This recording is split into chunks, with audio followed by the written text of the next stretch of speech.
reflect upon the words of Sir David's family and their wishes for everyone to set aside their differences, show kindness, love to all, and to work towards togetherness. So if we could do that, that would be great. Thank you.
Thank you. Thank you for that. I'd like to start, I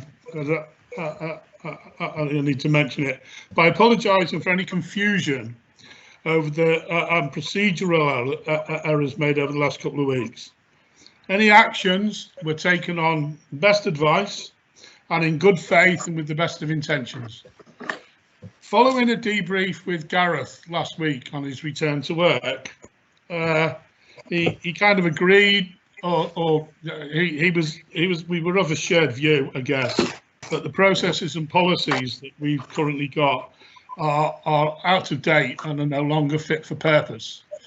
So our intention is to work to develop an updated process and policies that will bring us into the now, and that will hopefully bring forward some ideas for you to make a decision on our next meeting. So I just thought that needed kind of saying, really.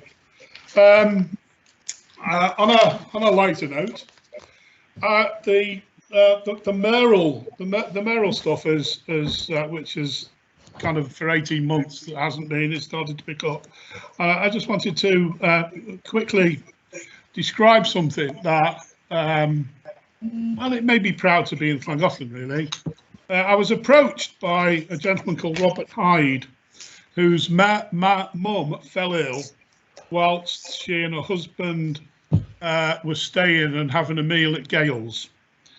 They were from Andover, and he initially approached me by email, and then we exchanged contact details, and he spoke to me, and he was absolutely gushing about the reaction of Gales and its staff to his mum having I think it was a brain hemorrhage whilst sitting eating a meal, and their support because she was taken to Wrexham and the following day died. And he wrote something which he sent to me in a frame, and he asked me to read it and present it to Gales, and just to capture some of the sentiment in that. This is a quote from that letter. "The simplest acts of kindness can mean the world to some people, but the support, kindness and sheer unselfishness shown by you and your staff goes beyond any words." Any words that I can write. And he went on to say that your actions have firmly placed your beautiful town into our hearts. So I kind of went to Gales and read this out, and it was a very emotional hour because a lot of the staff at Gales kind of shed tears and stuff in remembering what had happened. But this guy was really, really gushing, and I think we ought to be proud, yeah, that there are businesses in our town that provide that level of kind of service and concern. Other activities over the last month or so, really. I organised a family picnic with Paul Evans at Plasnoweth, and we spent about 10 minutes organising it, and we only invited the families of children who were at the 2 primary schools. We wanted to keep it small and we wanted to keep it intimate. It was a great success, very positive feedback, and people would like us to kind of turn it into an annual event if we can. I went to the wild pheasant. I think we were all invited, weren't we? The other night. It was quite interesting to hear their plans, because they seem to be planning to take over North Wales in terms of hotels. Well, 2 or 3 of them anyway. But the kind of theme of the night was that they're looking for ways to engage more with the town and its community, and it's kind of early times for that. And I think that the meeting that was held last week was just a kind of an introduction to this is what we'd like to do. I've started to get sort of invitations to civic events from far and near. I'll possibly go to some of them, but not all of them. Some of them are from massive distance away. I had an invitation from the Mayor of Ellesmere. Yeah, I'm not sure what relationship we have with Ellesmere. Anyway, and it's just good. I'm good to see that 2020 has started and is actually happening. And I don't know about others, but I'm getting some quite good feedback about it. The only moan appears to be the traffic jams that it's causing first thing in the morning when people are trying to get to work. And it's good to see that Llangollen is emerging from the pandemic and is doing what it's best at doing, really. So we've had the Fringe, the sort of scaled down Fringe Festival, a scaled down food festival, and the 20 Club have got a production in a couple of weeks' time. So it's nice to see that things are starting to happen again. So that's all I've got to say, really. Second item on the agenda, have we got any statements from the public, Gareth? Just to say, the Mayor asked me just to brief everybody that obviously this meeting are being recorded. We are still recording them. And they will appear, once I get the system done, on our YouTube channel. I think this is something we need to discuss going forward because legislation has changed. But at the moment, legislation doesn't allow anybody to take recordings of the meeting. But by virtue of the fact that we put it up in its entirety on our YouTube channel, obviously people can share a link to that channel, but we would urge people not to edit it. But perhaps use a timestamp, as it were, to advise people, please look at the meeting.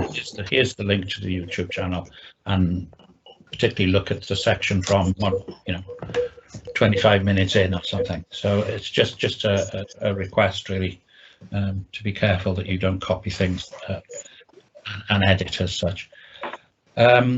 So we are recording, hopefully on this system. If there are members of the public that wish to say something, they could put their hand up.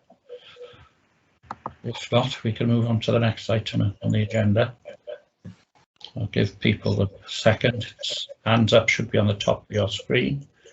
Little face and a hand. No. No. Thank you. Okay. Any presentations, Gareth? No. I had hoped the police, but they couldn't make it. So sorry. County councillors. You're muted, Graham joined us. No, I've got nobody to admit. So. No, okay. So, Councillor Mile. Yeah, sorry, I was on mute. Yeah. Other than to say 2020's obviously kicked off. It's moving on in its own way. It has caused a few traffic problems, but they're trying to sort them out.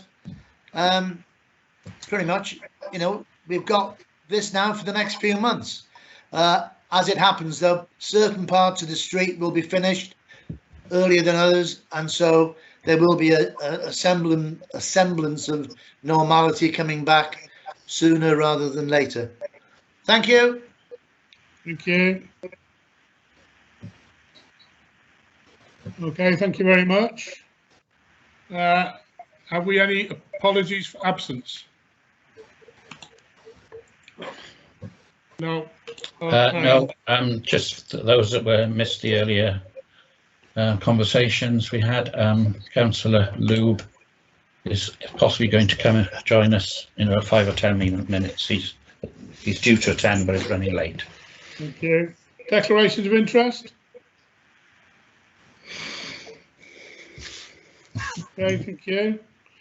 Minutes. We got a few minutes, haven't we? To authorise chairman to sign the minutes of previous meetings of the town council. Anybody got anything that they'd like to say? Councillor Haddy. I disagree with item 7, which is C6321 on that date, where it says the notice of proper officers' actions. That's not it gives what took place was not as stated, and it gives an impression that is exactly opposite to that which took place. For those members who were present, I propose that it would be inappropriate for us to discuss this matter, but it was an ongoing staffing matter, and the action appeared to thwart the actions of the committee delegated with the authority to deal with it, and it should be referred back to the HR committee, which was seconded and passed. So the actions weren't noted as recorded. The decision was to refer it back to the, and that is recorded. So the resolution is correct. Well, notice of proper officers' action. Yeah, but the resolution was as presented to refer it back to the. So the preamble may not be correct, but the resolution is correct. In the minutes of the town council meeting. Well, you've just stated that the resolution was to refer it back to HR committee, which it was done. Which set of minutes are we talking about here? I'm talking about the town council minutes, is what we're discussing. So what you correct? I thought you just said the resolution was that it would be referred back to. This is the minutes of the town council meeting held on the 20th. Yeah, and the resolution was, sorry, I can't find it yet, John. If you could read the resolution. I'm just to go back to it. Pardon me. So it's the 20th of July we're talking about? No, it's not, is it? Is it? 20th of July.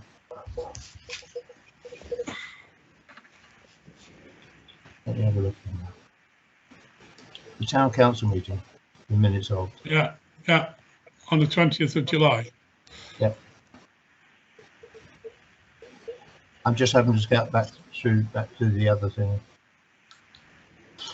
Sorry, I'm just trying to find them here on my other system. My system's on remote meetings. Hang on a minute. Documents for today, 19th of October 2021. Town council minutes, 20th of the 7th. Sorry, the. To be honest, in my version, I can't find any reference to it at all. This is the minutes of the town council meeting held on the 20th of July. Yeah.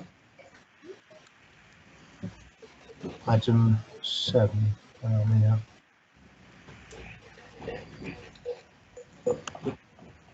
C63.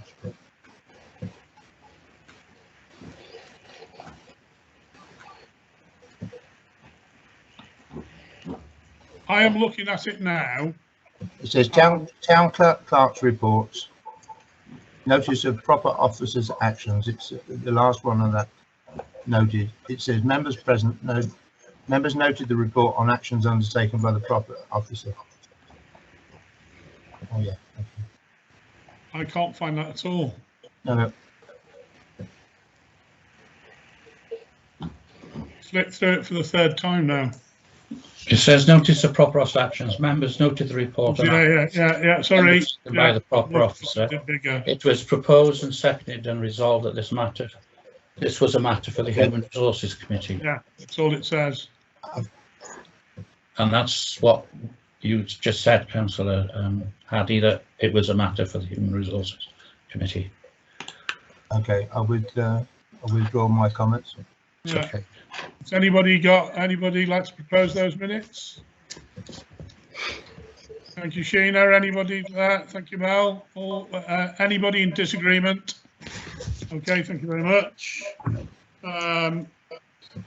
The minutes of the Human Resources Committee held on the 3rd of August.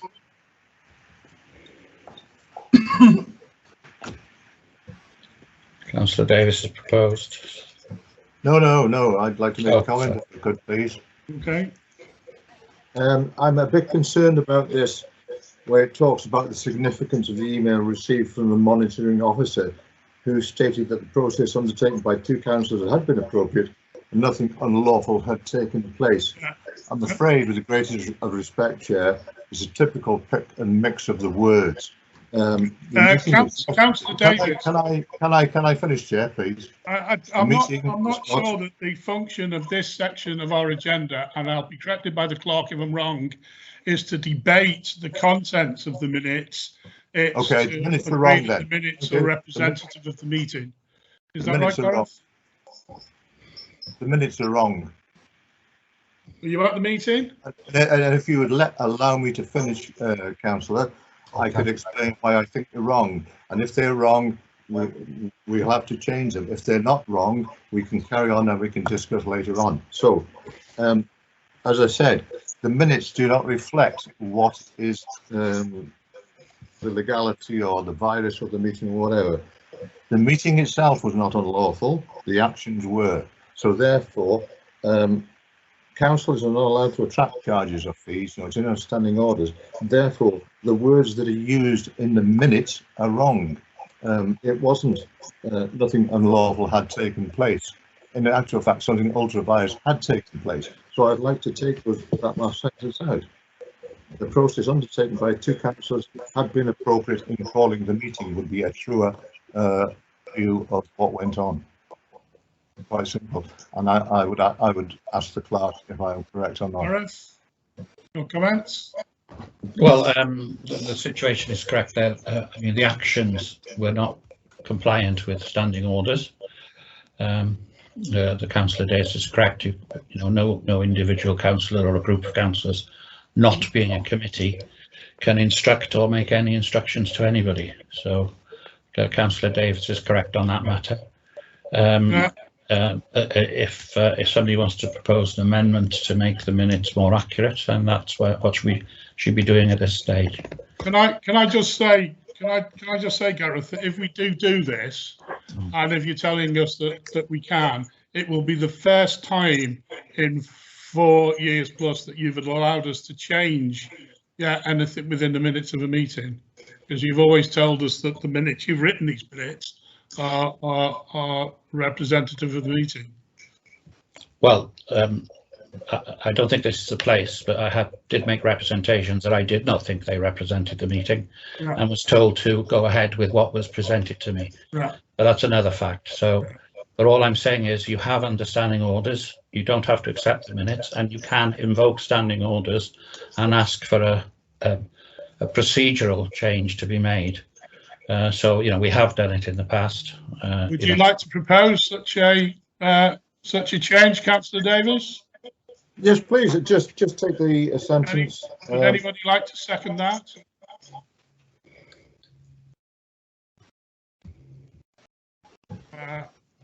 Nobody has seconded it, so it can't go forward. Would anybody like to propose the minutes as representative of the meeting? Anybody like to propose the minutes as being? Yes, thank you, Melvin. Anybody like to second that? Thank you, Councillor Lovelock. Next set of minutes. I vote against. I like it minuted, please. Okay. Do you want? Sorry, when you say minuted, do you want your name recorded? Or? Yes, please. Okay. I vote against it. To approve the minutes of the Chitterslow Committee held on the 5th of May. Oh, seconded. Anybody like to propose those? Sorry. I'll propose them. Second. Thank you. Anybody against? Thank you very much. Financial reports. Well, you have a bumper crop of authorised payments, obviously, because we don't meet in August. Unfortunately, September was wiped out for me, and we have this month now, October. I'll obviously, I'm not sure, we're getting some beeps here, I don't think. Let me just check. Sorry, just admitting somebody. If you want to run through any of them, then please do. Just out of interest, given the current climate in terms of electricity suppliers, these are the last payments to British Gas for our supplies. We have successfully changed over to Good Energy, a green supplier, as was our policy, and we will start billed for those supplies at the end of this month. So we are now, getting our supplies from green energy supplier. Fortunately, they're still in business as we speak, but we may be back with British Gas in a month or two, who knows. But it's good news really that we are transferring, and we're obviously making immediate savings on places like Centenary Square, which now we're on a fixed price, has dropped back down to around about £25 a month instead of the 30 and 40 we're getting as a standard variable tariff. So unless there's any specific questions on any of the issues, I know there's a lot there. If somebody could propose on second that we adopt them. Can I just inquire what are the cleaning services that we're paying for? That's Ultra Clean. They come in once a week, do a big clean, so that they're usually on a Sunday or a Monday morning, so that we're having a thorough clean once a month. Once a week, and then individual users should be cleaning after they've gone in as well, wiping down. This is a COVID-19. Well, no, we used to employ Ultra Clean to do cleaning, if you recall, from Oxford Street, and then we went to a private individual, but they COVID sort of messed up their career plans, shall we say, so they're no longer in business. So we've gone back to Ultra Clean, who provide do the toilets and everything, so that, and particularly after large events, we get them in as well. So there's ad hoc cleaning in between.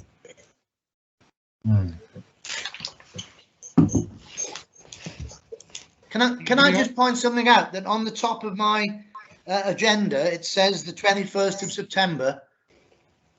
Sorry. Not today's date. Yeah, it's okay. All right. But we are meeting today. Okay. I just thought I was back to the future. You probably are, like with me. I am. Mine's been changed now. Okay, take it. People are happy to accept that. Yeah. All right. Yeah. Anybody? Anybody? Yeah. Yeah. Anybody got any problems now? Okay, thank you. Okay. Sorry, Mr. Carroll has arrived. I know there was an email earlier about some of the financial issues, so scrolling down, just to explain to members, I mean, obviously expenditures as we would be expecting. Income, as I said in one of the reports, and has been raised by, I think, Councillor Meyer wanted some clarification, is perhaps not as hunky-dory as it should be. Rents, we are recuperating rents from, well, we have completely from one tenant who is now reverting back to their lease rent. The other tenant is paying 50% more throughout the year to pay back the losses of last year. Could I just interrupt, Chair? It's quite easy to work out who we are referring to. Should we move into part two at this point, just to discuss this perhaps sensitive? I'm not going to divulge who the tenants are. You wouldn't know from. I'm not going to mention tenants. And then there's a further tenant that asset management are negotiating with, and we will be having to discuss that in more going forward, because there are some other issues. So, but as you can see, rentals are doing very well because of the repayments this year. So we're up to £11,070 against a budget of 1,500. I mean, what is more worrying in some respects is that although we reduced our room hire expectations by about 2,000 or 3,000, to date we've only got £1,260 in. I have to invoice the fringe, and we will have, as the mayor said, we've got 20 club in at the end of the month, and we got the young uns in the spring, but that would be around about £3,000. So even with that coming in, we're still pretty short on income. So we have to be careful not to obviously commit to any other things. Hopefully we will exceed rents because we're recuperating rents. So that will help some way to balance the income side, because obviously our income balance is off against our total expenditure. So we've got to be careful. So I hope that explains where we are in terms of our income. As I said, the disappointing is we haven't, it's lovely to have the hall back in use, but it's not to the levels we had pre-COVID yet, and probably won't be for some time, largely because, there's still uncertainty as to whether you can fill the hall and make money with some of the restrictions that are still in place, but that's for the individual users to determine. Unfortunately, you haven't got, I realise I haven't done bank reconciliation. I will make good on that and bring them all to the next meeting. It's just a oversight, really. You're supposed to have them quarterly. I like to do them every month, but you had one in July, so we're not far off a quarterly, but I'll make sure that happens for the next meeting. If there's any other questions on any items there, then please ask. Anybody like to propose we accept? Yeah? Yeah. Okay, thank you. With Councillor Grinley, all those in favour, or is anybody against, I guess? Yeah, brilliant. Thank you.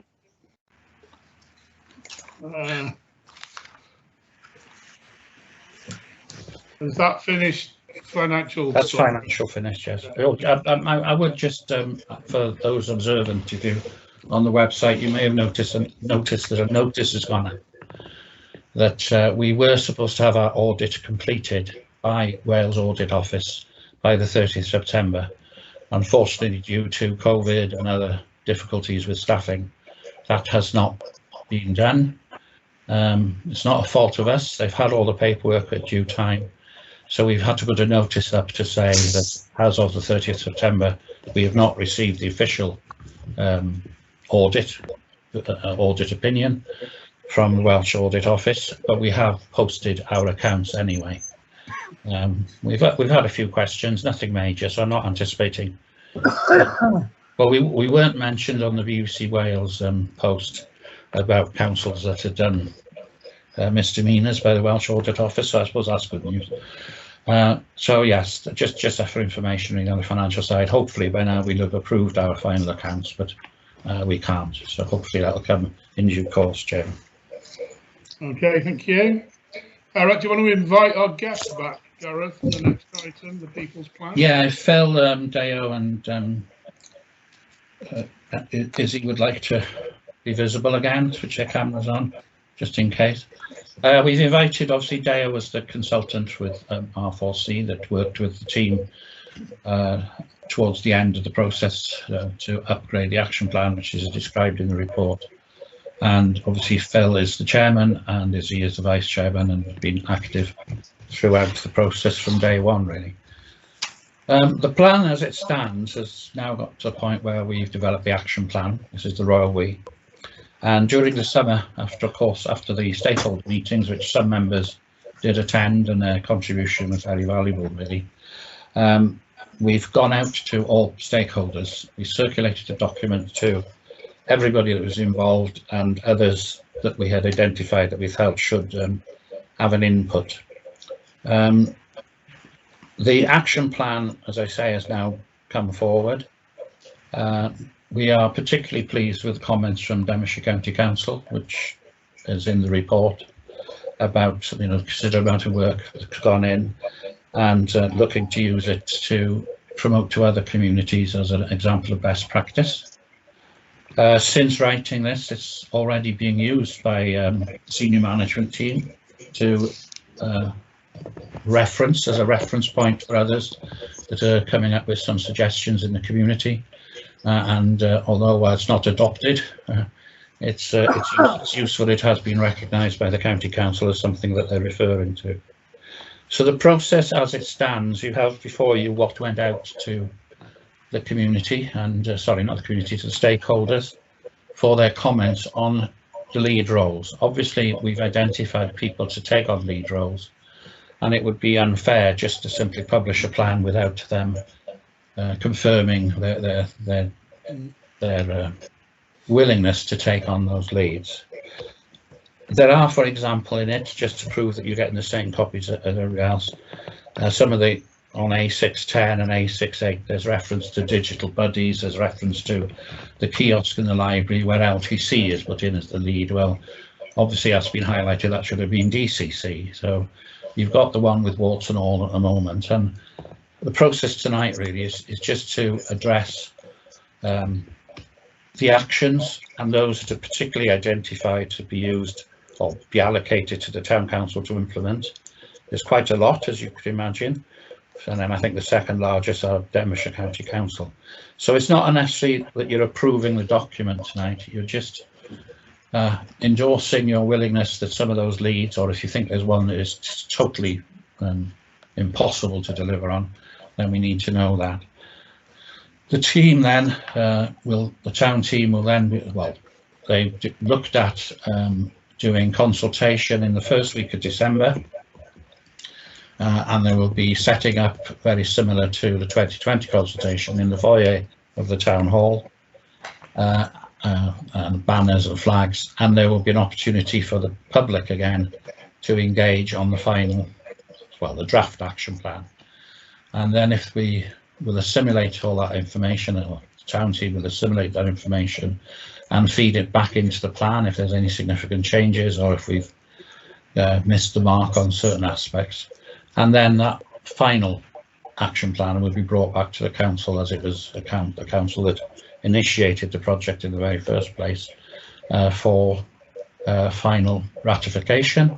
And the timing, I said, would be quite good, because then that can form the business planning process for the next new term of council that will be elected in May 2022. So it all fits in quite nicely, really.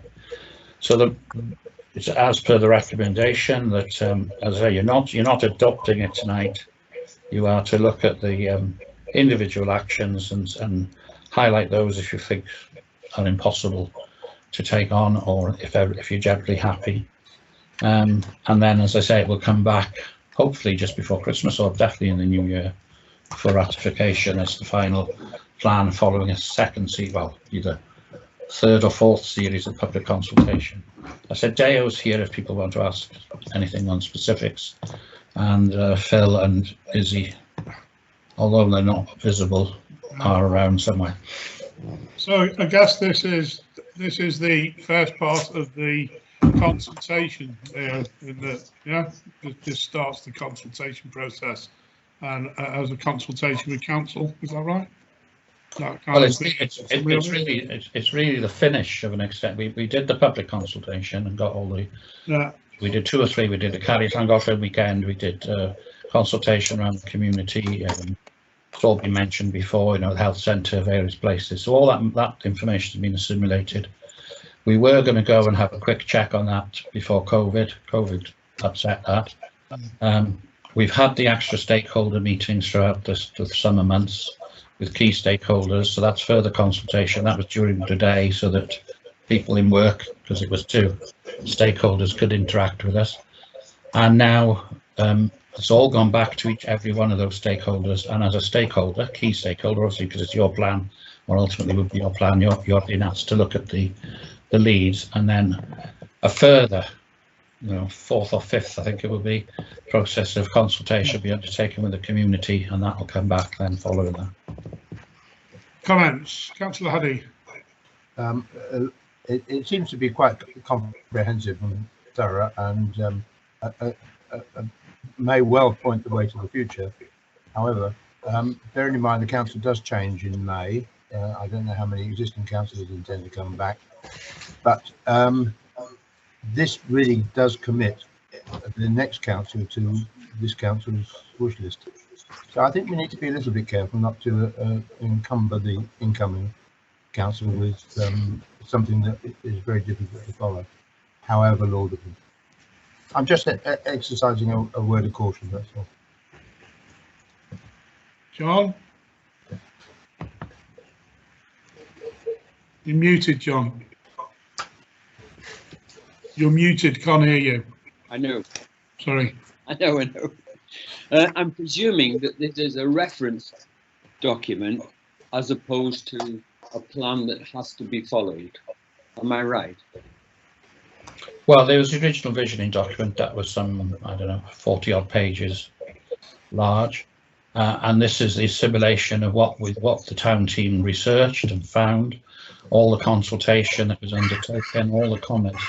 And I'm just referring to Councillor Haddy. This is a wish list of, of the people of Llangollen. It says on the front cover, people's plan. The people won't change in May. The same people will be out there, and it's their aspirations of what's been developed and has been put into the plan document. So it's not, it'll be, if you do endorse it, when the final document comes back, you're endorsing the wishes of the public who have been widely consulted on this and what they would like to see go forward. And therefore, if we can achieve some of that, and let's be honest, I don't think everything in there would be achieved, possibly, but there are certain things that quite easily be achieved, and some we already have achieved, but they're in there because at the time we hadn't, you know, like green energy for the council. That's an aspiration in the plan, we've achieved it. So, you know, I think, I don't think you're foisting anything on a new council. They should be responding to what the population of the town have asked to go forward. With all due respect, that's putting words into my mouth. I suggested that we needed to be cautious not to comfort an incoming council, not to foist it on them. Deo, I think what's the... Yeah. You muted, Deo, if you want to say something. I was muted, sorry. Yeah, so different communities have done it in different ways. So in some communities, they've actually had a plan adopted as supplementary planning guidance, so that the local authority refers to it and it has some weight in planning. They've used it as a guidance document or to guide local development. That's kind of down to you. I agree that you know, we didn't take anything out, if that makes sense. We looked at everything that's in there against the name, or they're all feasible on their own, and they're all things that people want to do. But exactly what you said, priority. If you, I'm not sure what copy I've got in front of me, but timelines and priorities. I mean, you can prioritize things that you short term, medium term, long term. You can do it in different ways. I do that rather than specific dates, maybe. But there's also quite a lot of things that you're already doing, especially with town council. That obviously, because we put them in as easy wins, there's the fact that they're already planned. The idea was that this plan brought together things that were already happening and identified new opportunities. So it brought things together rather than this is a plan that everyone should follow. So most of it are things. So the electric vehicle, I think Denbighshire are already looking at, and something that local people wanted to do, and there was someone else local that wanted it as well. I forget. So yeah, I know that's a bit of a vague answer, but it's kind of down to you how specific, how you hold yourselves to it. Obviously, it's a kind of public commitment, but again, if you make sure that you emphasise how you're going to prioritise it, and that everything's not going to happen at once, then it is a good thing. One of the bonuses was that obviously Denbigshire's LDP is being redone for the next year or two, and usually this is me paraphrasing one of the planning officers that came to one of the workshops. You know, usually the only comments they get is people shouting at them. This was actually positive feedback and people putting forward ideas. So it does give you scope to influence at a level where it will be legislated for. So it's an opportunity. So one thing I would say is keep working with Denbighshire Council and keep them involved in the process, because you might be able to tie them into doing things that you want to do. It's yeah. Stuart. Did John want to go before me, or is he? I'll go and go for it, Stuart. Oh, okay. No, I welcome this. I mean, I've been looking at it all day. I actually printed it off so it's easier than looking at it on the screen. And it encompasses everything that we should aspire to. Particularly interesting is the amount of people, as Deo said, that were involved in this. This was none of your ordinary survey where you put your pre-prepared answers to in the questions.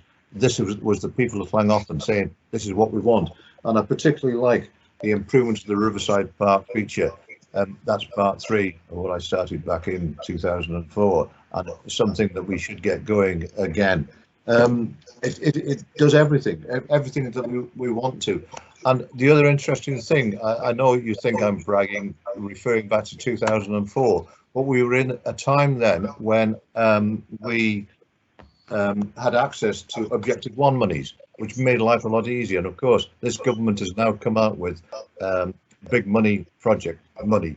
I can't remember the exact name for it, but the opportunities are there to grab money, and we should be taking every opportunity we should to grab hold of some of this money and to do what it says in here. I commend it to us all. I'm sorry, I shouldn't have said that. I'm not the Prime Minister or anything like that, but you know what I'm getting at. I really think that this is a good plan, and something that we can take forward to give the people of Llangollen what they want. Thank you, Chair. It's kind of go on, Councillor Grinley, you go first.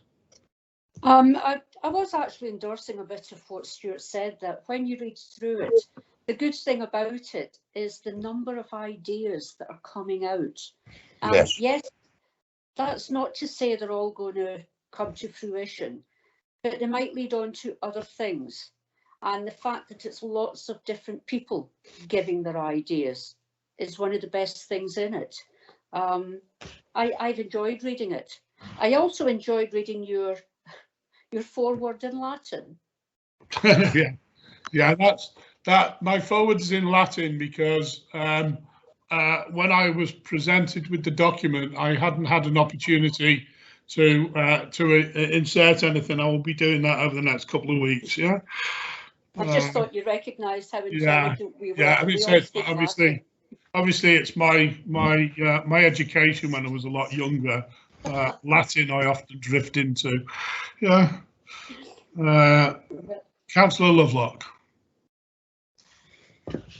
Thank you.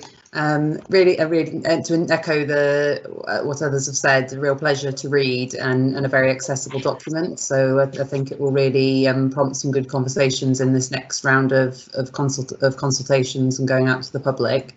I think in particular the emphasis on across the 6 objectives, I think captures what we're looking for the town.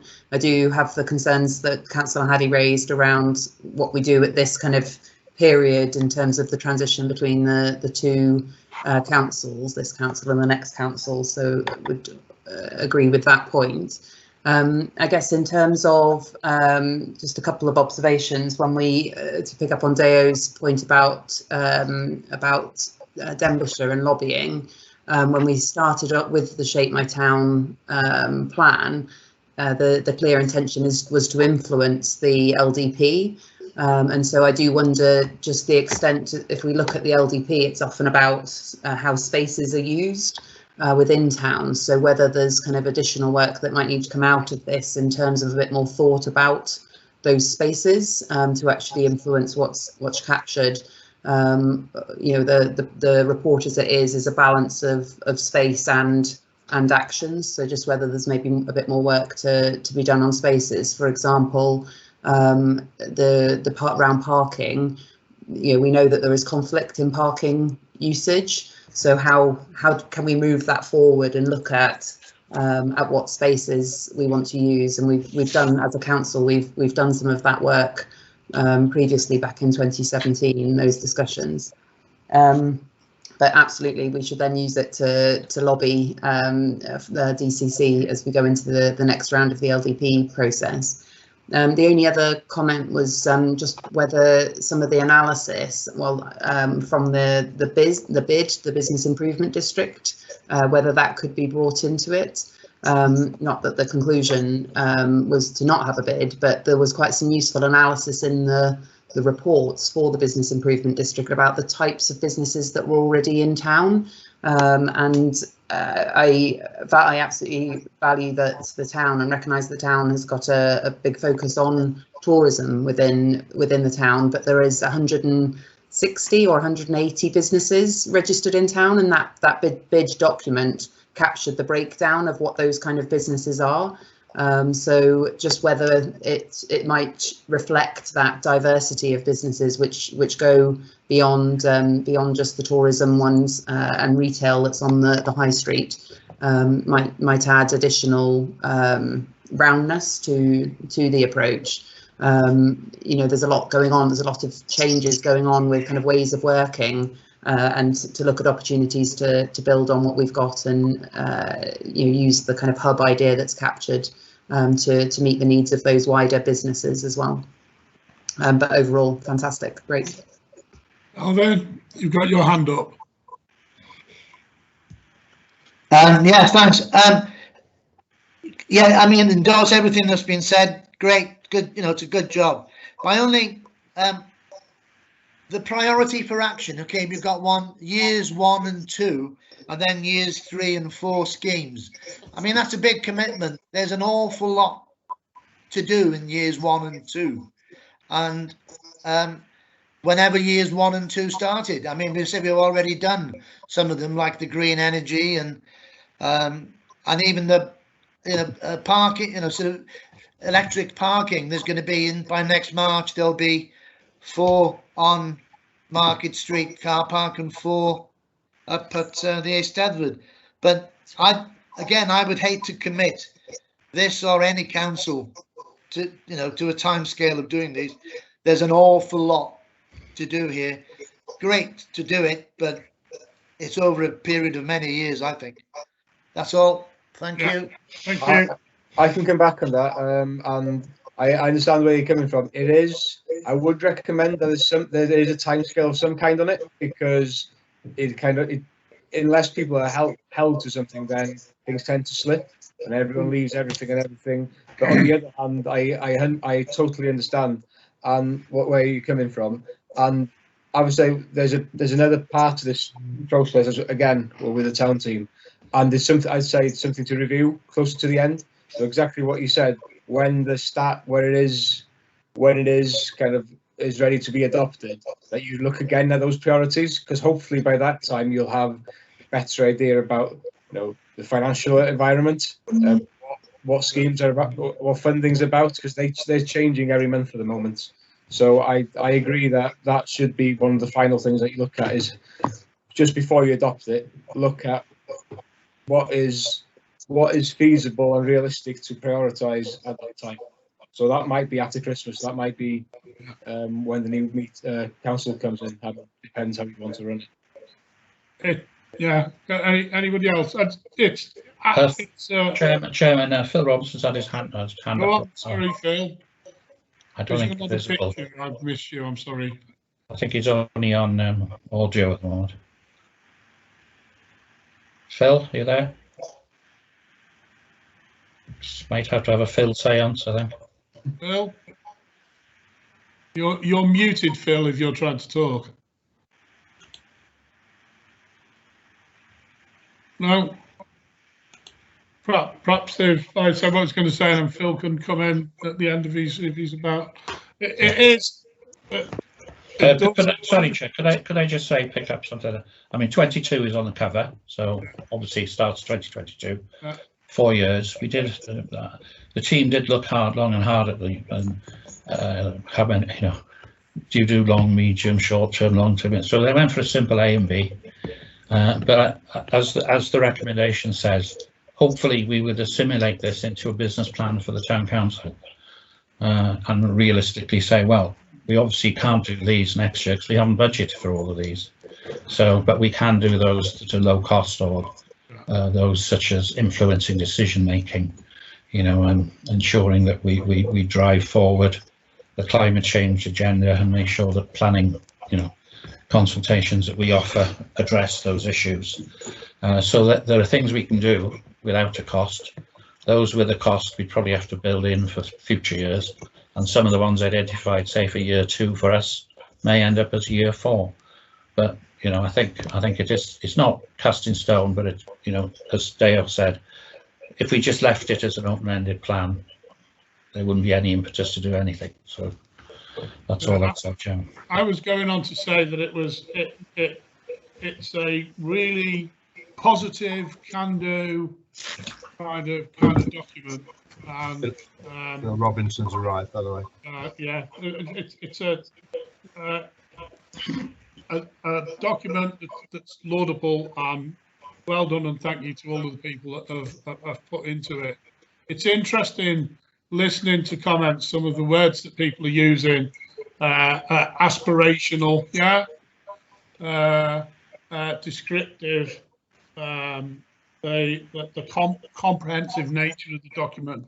All of those words are kind of circulating in the discussion that we've just had, and I guess the debate that we're having as to whether it's as to how prescriptive it is in terms of the order that we do. But I think Gareth has perhaps just addressed that, in that, you know, it's kind of there, and things will be done when and if we can, and when money becomes available. And we have struggled, haven't we, in the past a little bit, when money has suddenly become available, to find something, yeah, or to debate. We've had a debate about what we might do with particular funding that's focused on particular things, and this offers almost a menu, yeah, for us to pick from in those circumstances. So absolutely good document, well done. Can anybody hear me now? Yeah. Yeah, thank God for that.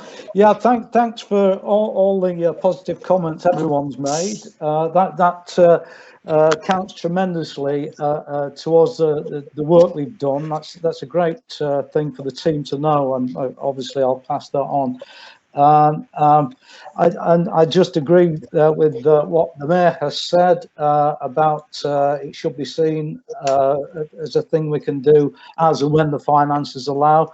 And I think we all knew when we were putting this together that it would have to be viewed through the prism of the constraints of the usual council, local government finances. So yeah, we know that. And I think maybe we should make that a point in the document, that these things will be considered as and when the council, this council, or the next council in Llangollen, or the county council can afford it. So yeah, well, thanks for all your positive comments.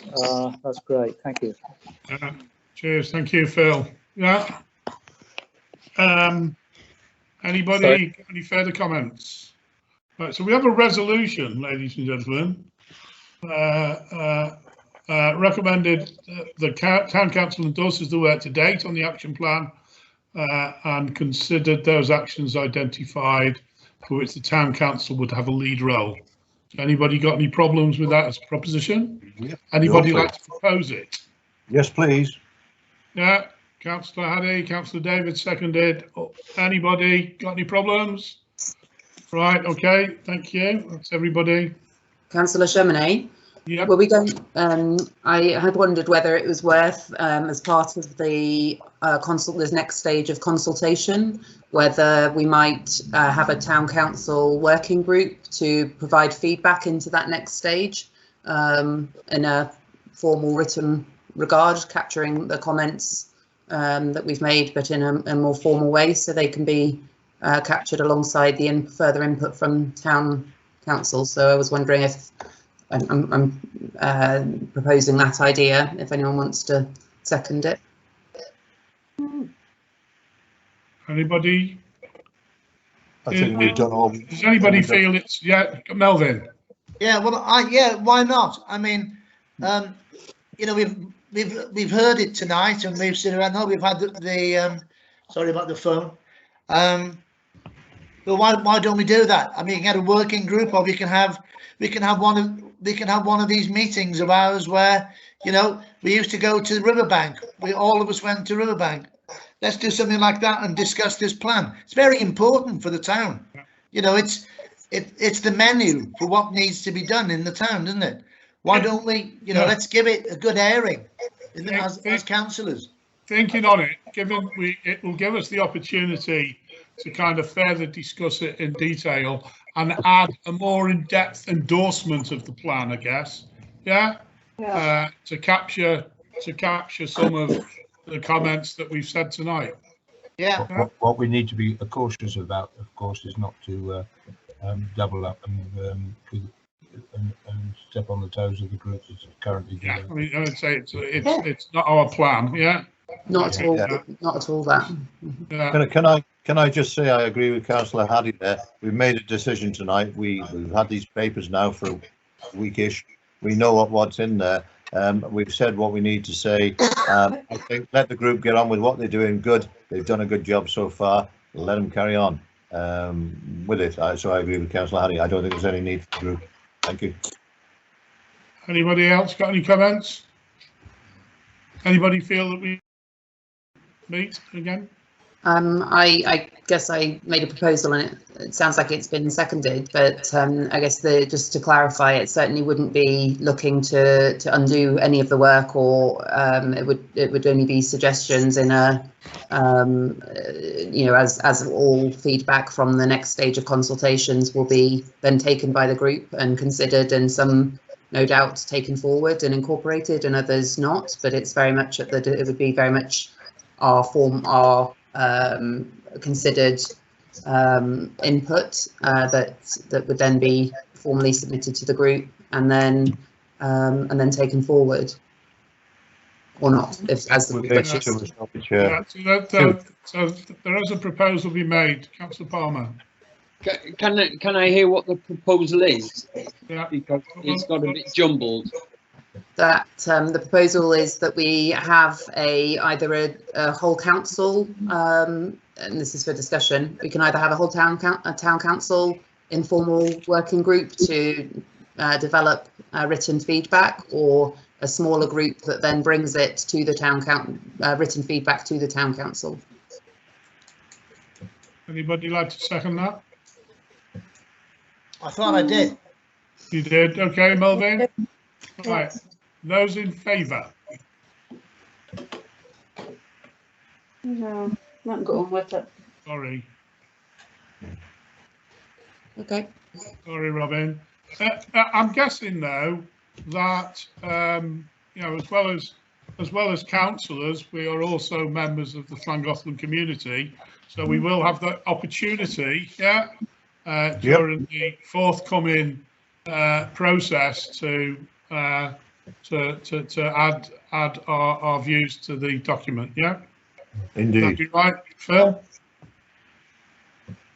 I don't think Phil heard you, but yes, I mean, obviously, any comments any councillor wants to make should be sent in now, and then will be considered by the group, I would imagine. Yeah. Well, not imagine, I know they would take it on board. I particularly like the idea from Councillor Lovelock, because we did we're trying to keep the Royal We a simple document that's understandable. That's why I use the graphics, but it was very much just counting in the number of pubs in town. So if we could find that statistics on the range of businesses from the bid, then we could do more graphics, defining the different segments, so we got more up-to-date version of that graphic, really.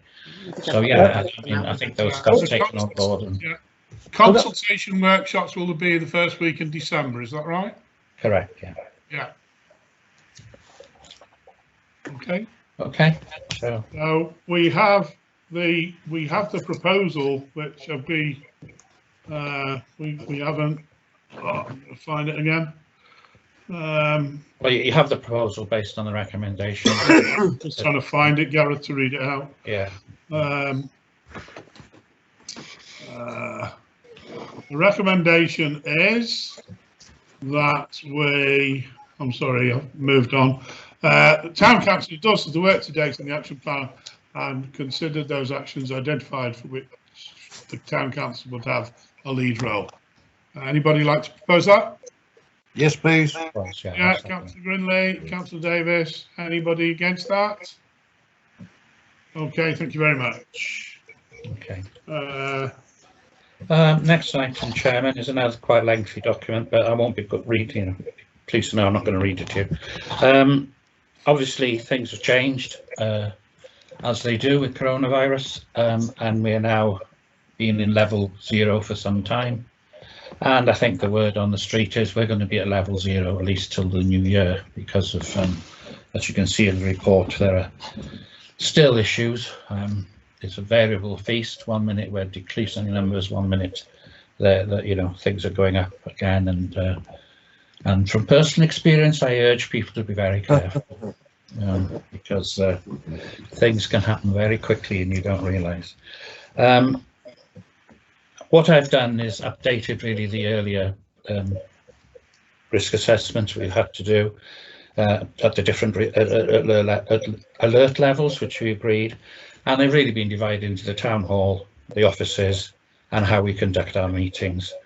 The town hall, we've had different scenarios placed before users by the Welsh Government, and there are these specific sector action cards that they now have to consider. And it was Councillor Keddy that suggested that rather than us sort of replicate a risk assessment on the building, that we have general guidance, and that we move to accepting those risk assessments done by sector, because obviously it's different for a nightclub type, like the Fringe would be different to a sit-down wedding reception to a, so that's covered. So the suggestion is that, you know, we just endorse what the Asset Management Committee is suggesting there, that we move to sector specific. In terms of meetings, we have two legislations really. Not only do we have the COVID and all the requirements to wear a mask in public places, ventilation, all that, those aspects, we've also got the requirement under the new Act, Local Government and Elections Act, passed at the beginning of the year, to allow individuals, not just councillors, but everybody that potentially wants to come to a meeting, to at least be heard or hear from a distance. That will involve some technology in the chamber, and the suggestion is that at the moment, as I expressed earlier, we've got the works on the roof going ahead. We've got some uncertainty about our income, therefore I'm rather cautious to go allocating too much elsewhere.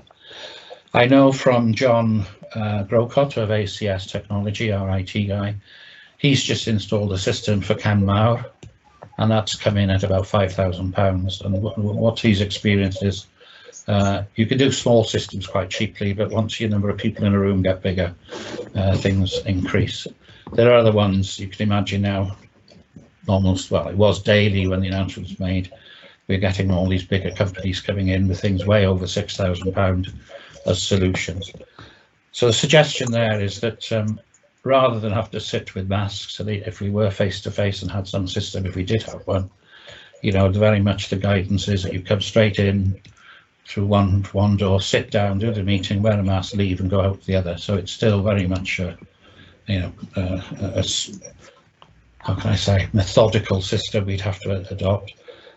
Given the infection rates and potentially the significant problems in the winter, that we continue as remote meetings in this vein. There have been obviously some successes with it.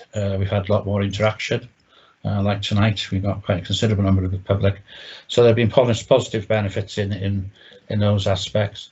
The legislation was actually changed because we were surveyed as a sector, and the sector said it was a good idea.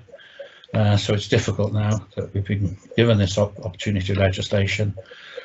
So that's the situation really. There's two bits of legislation.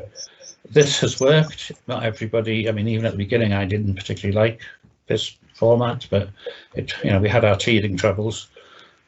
We're finally getting something that seems to work, and you know, we haven't necessarily got the budget, and if we are going to do it, let's do it properly when we can get some money together.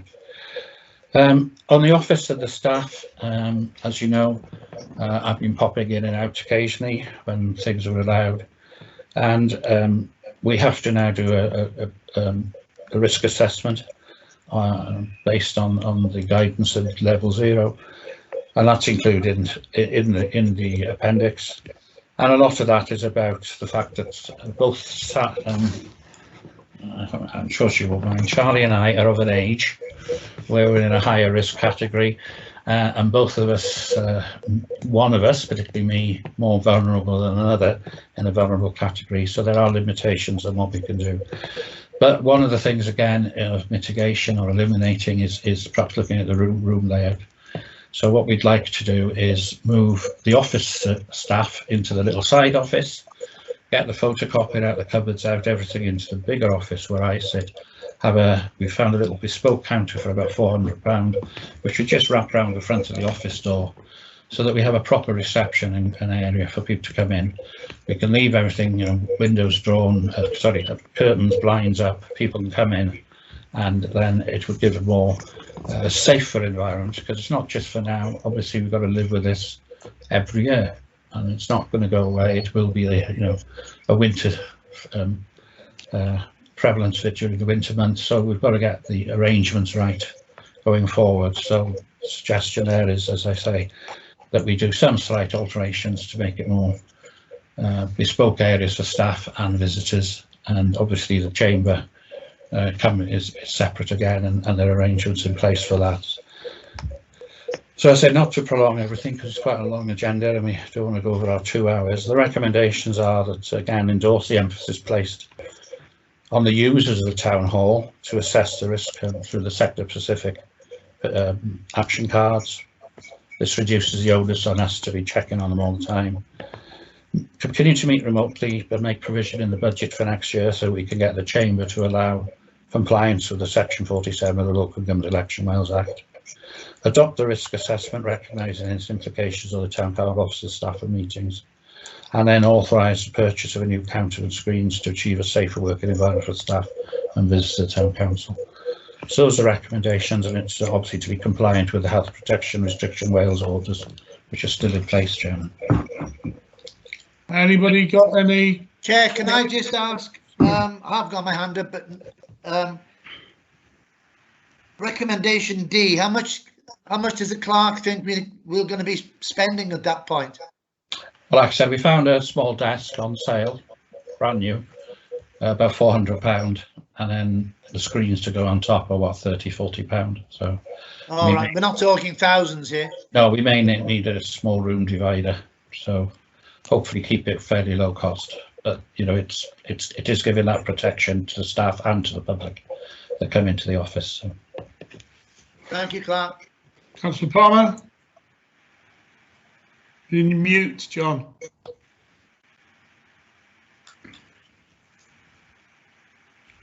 Okay, it was just about the risk assessment.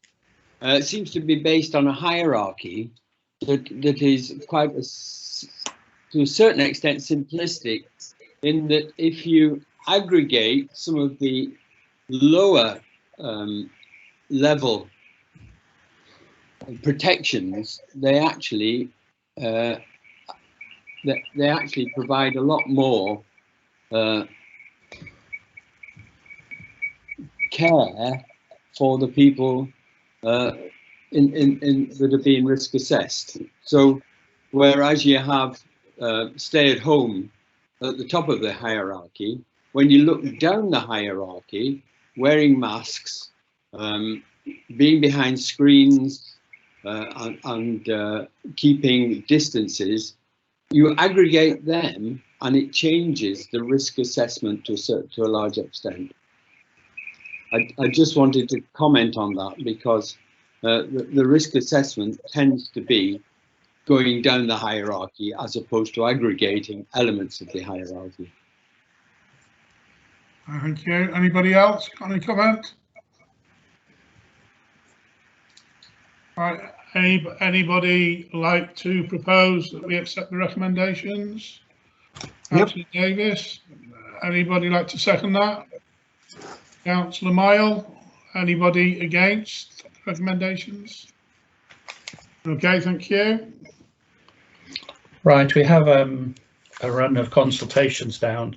Again, I'm sorry, some came obviously that we would have considered last year.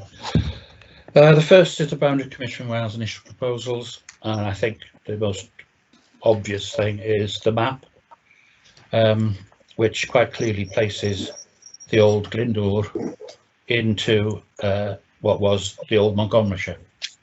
So it's you'd have a new county constituency, Montgomeryshire, Glyndŵr, or whatever it's called, Glyndŵr, Montgomeryshire, formed. That would give the magic number of 700, around the 72,000 plus electors. And obviously this is open for debate and consultation from the boundary commissioners. And it's, I mean, really it's a comment you would like to make, whether you think it's acceptable that it moves, I mean, wholly into a different county in some respects. Well, it would go from Clwyd to Powys. It would be into a different constituency, or whether you feel that being in Denbighshire and maintaining those historic links are what should be happening. So it's really what comment you want to make, and we can refer that to the commissioners. Councillor Haddy. I don't think it does involve us moving into a different county. It doesn't really affect our constituency in terms of town council or Denbighshire or whatever. It's a parliamentary constituency that's changing. So I'm not entirely sure that we've got an opinion on this. Well, I haven't anyway, because it just affects who our MP is. Councillor Davis, you had your hand up. Yes, Chair, thank you very much. Having been conceived in Montgomeryshire, I believe, I think I would object to being told that I live in a constituency called Montgomeryshire. It takes away the whole of the ethos of our national Welshness, our being in this area.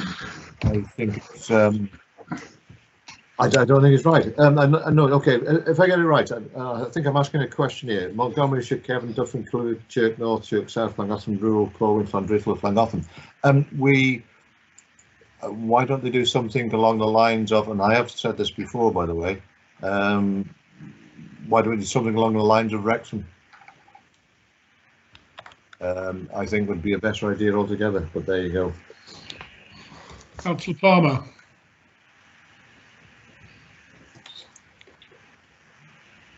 Your mic's off, John. Yeah. I Yeah. think Councillor Keddy was before me. Oh, okay, Councillor Keddy, I'm sorry, I do apologise. Thank you very much. I'd just like to point out, I don't think we have any choice in this matter, do we? Well, it's a consultation document, so I presume they want some views. Oh, okay. You know, it's not. It is for consultation. Yeah. Okay. Fair enough. I'll take that on board. And the final recommendations must be implemented as set out. So they haven't made their final recommendations yet. It's their initial, as you can see from the title, it's their initial proposals. And sorry, I use county constituencies because that seems to have crept in. CC, you can see the word CC. They're now county constituencies in this review. So that's where I got counties from. Councillor Palmer. Yes, I agree with Stuart, believe it or not. In that this actually cuts Rose in half. Yeah. You've got in effect Ponky going into Wrexham, and you've got Pant and Johnstown coming into Montgomeryshire. The cultural changes that are just ridiculous, and I do think it's not going to make any difference whatsoever. What we say, I agree there, but I think it's not. I think it's a complete waste of time, this new constituency. So, would anybody like to phrase their a comment that we can actually forward? Because I'm guessing forwarding something to them that says it's a waste of time isn't what they're looking Yes, for. I don't want to live in Montgomeryshire. Yeah.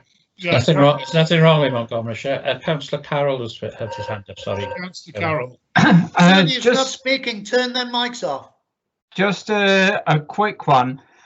I heard rumour that the constituency sizes have been based on the number of registered voters rather than those eligible to vote. So it's kind of disenfranchising those who already feel disenfranchised. So is it very democratic doing it that way around, if I'm correct? I think, if I may, Chair, this isn't about the Democratic thing. I think it's about the feeling in our hearts of where we are and what we are. I'd like, you asked to put forward some words. Okay, can we ask the Electoral Commission to see what their thoughts are? I know they're a long way down the road. We would like to see the thoughts on something based on Wrexham and west of Wrexham, west of Wrexham, Rose, so that what John said, we're not splitting roads and communities down the middle, so to speak. I'm rabbiting away a little bit, but I'd like to see words somehow put together, bearing in mind that we 70,000 as a constituency, and Wrexham itself is 90,000. I don't know. It's help me something. You could phrase something that was asking the Commission to consider the possibility of a constituency based on association with Wrexham, given our historic and communication links to that, Nicely done, Clark. Because I remember way back when I can't remember where it is now, Llangedwen Mill, which used to be in Clwyd, came into Powys, and they lobbied to come into Powys, and then realised, it was a big county, and that, because and that was lost, and that didn't go down too well. But I think historic links and transport communication links, travel to work, you've got more of an affinity to the east of Llangollen than necessarily south, haven't you? And cultural links, I think. Yeah. If I draft something and send it, and members could comment, And also perhaps, Gareth, it might be worth picking up on what Peter said in terms of saying something to the Commission about basing, what they're doing on eligibility rather than take up in terms of voters. Because that changes from election to election, doesn't it? Yeah, and there must be they must have the statistics on new voters that'll be coming through as well, mustn't they? From statistics, which is obviously if they're not taking it, you could go way over 73,000 if there's a mass number of under 18s or 16s, whatever it is. Melvin's got his hand up, and then I'll come to Paul Keddy. Thank you, Chair. We've got no cultural links whatsoever to the south of us, other than Chirk. And with all due respect to Chirk, we are the same people. There used to be sort of cowboys, I'm trying to say there used to be a lot of enmity between Chirk and Llangollen at one time, as there was between Chirk, Llangollen and Corwin and Roast. But we have no links whatsoever to the south beyond Chirk. I mean, it's crazy to even think that we should be involved with that. Everything from here goes to the east to Wrexham. There's hardly any communication. There's no direct route to Ruthin by bus, is there? So what direct routes have we got from Llangollen down to Montgomeryshire? Zero. So we are Wrexham, predominantly. If we're not going to be in Denbighshire, which I'd be very happy to remain in, we should be in Wrexham. Correct. So to move this on, Chair, can I propose that we take Gareth's suggestion that he writes to us with a proposal, and we all agree and move on. Yeah. Excellent. Yeah. Nice one. Thank you. Okay, so we go forward with that. That's great. Yeah.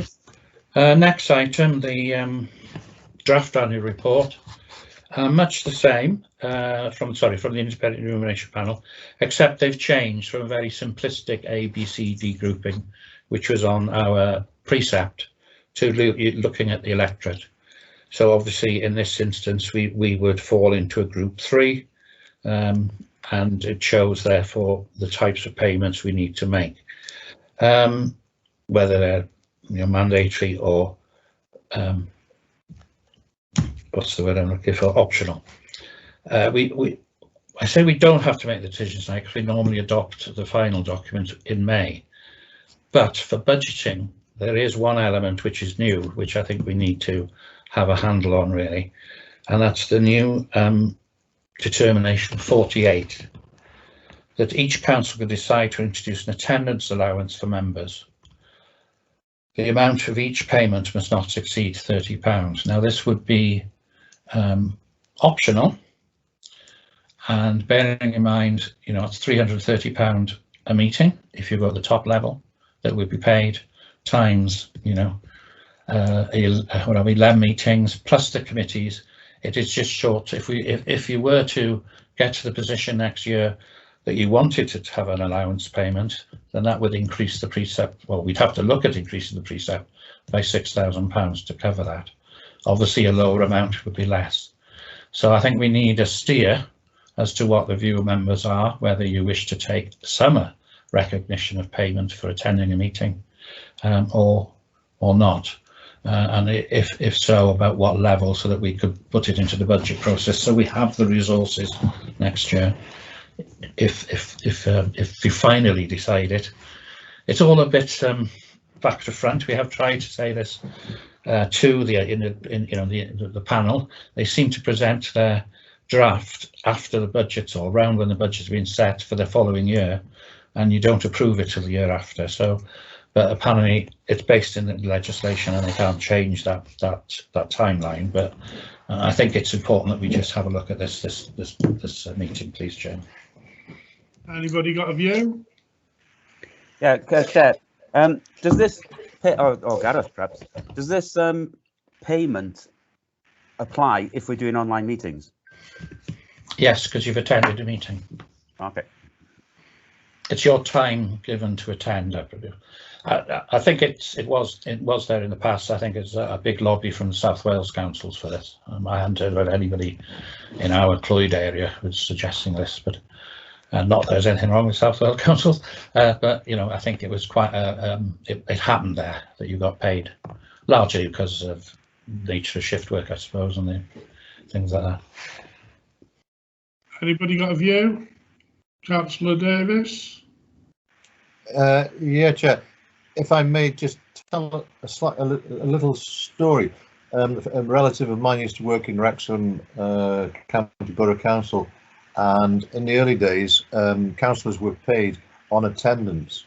And when the attendance allowance was stopped, and they were given an allowance to say without attending, they all stopped going to the meetings. I don't know why am I saying this actually. I don't believe in us being paid, full stop. So therefore, I don't want to put the onus on our people who elect us. We do this because we freely give our time. Thank you. Yeah, we kind of nobody else wants to come and have a proposal there that we. Councillor Gridley's got a hand up, Chairman. Sorry. Sorry. I can't see her. Yeah, she's disappeared off my screen. I apologise, Councillor Grinley. Can you hear me? Yes. Yeah. I don't think town councillors in their heart would want to take payment for it. We volunteer for this. We volunteer because we love the place, we like the people, we want to try and make things better and improve things in the town.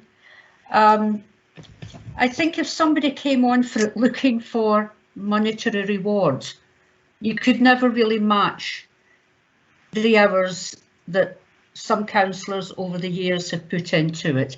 But they've done it because they want to do it, not because they're getting paid to do it. And personally, I think it should stay that we are volunteers, even willing volunteers. Yeah. Yeah, I agree with that. Right, so the proposal is that we as a council are making a decision not, to require any attendance allowance for our attendance at meetings. Anybody like to propose that? Seconded. Anybody not in favour? Right, thank you very much. Okay, thank you. Thank you. Next item, not directly our responsibility, obviously, because we don't control council tax, but given the nature of debates we've had during the preparation of the place plan and anecdotal evidence, and everywhere's turning into an Airbnb, etc., I thought it was worth making some comments on, as we've been invited as a council, on this charging to try and increase the charges on second homes, as it were. We do refer to it in the plan that we would try and support initiatives. So I have made a stab. As Councillor Davis said, this is one of those consultations where they ask you the questions. And again, whether you're happy for the comments I've made, whether you wish to change some of them or add to them, and then we could formally present this to the Minister as our consultation on this matter. So as a tourist town, we're shown that we have given some consideration to this. Yes, Councillor Palmer.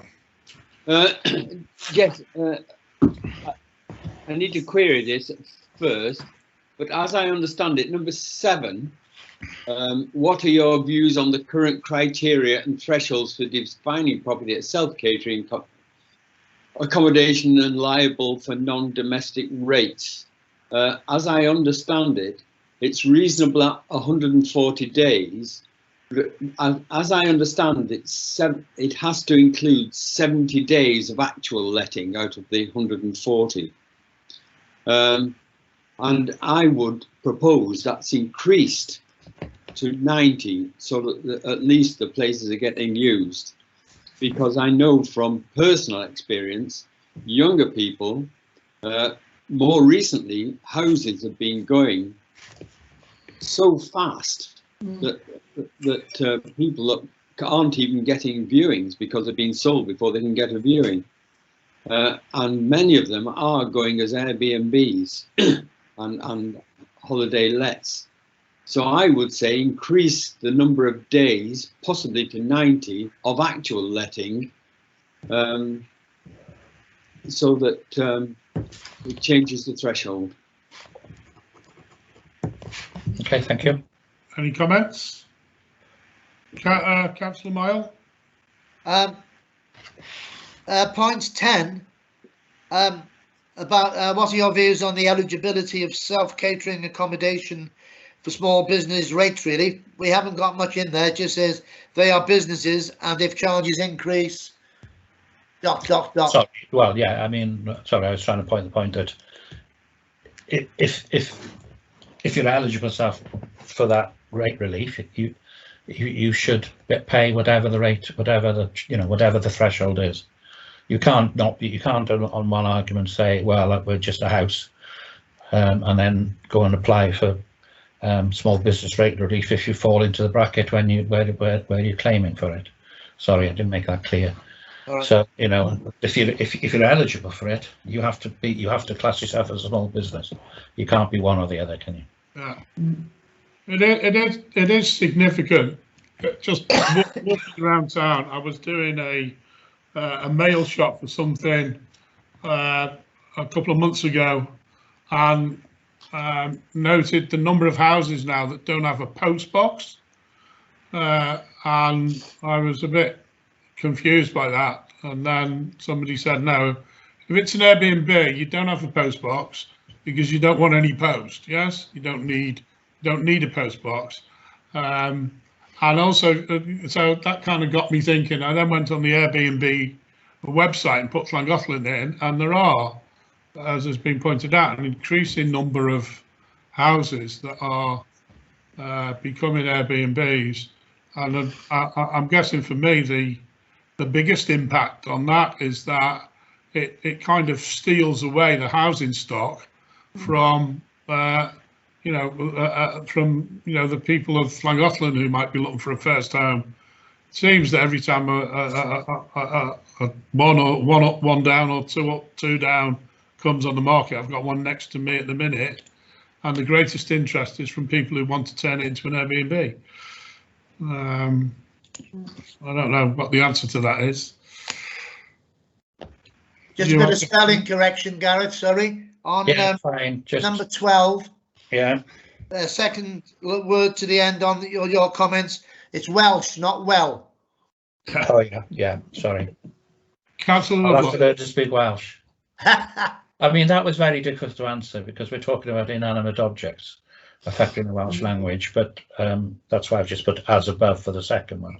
And the other one, if people have got views on that, those two, and the other one is I've obviously done the the most obvious things about how local taxation could be redirected.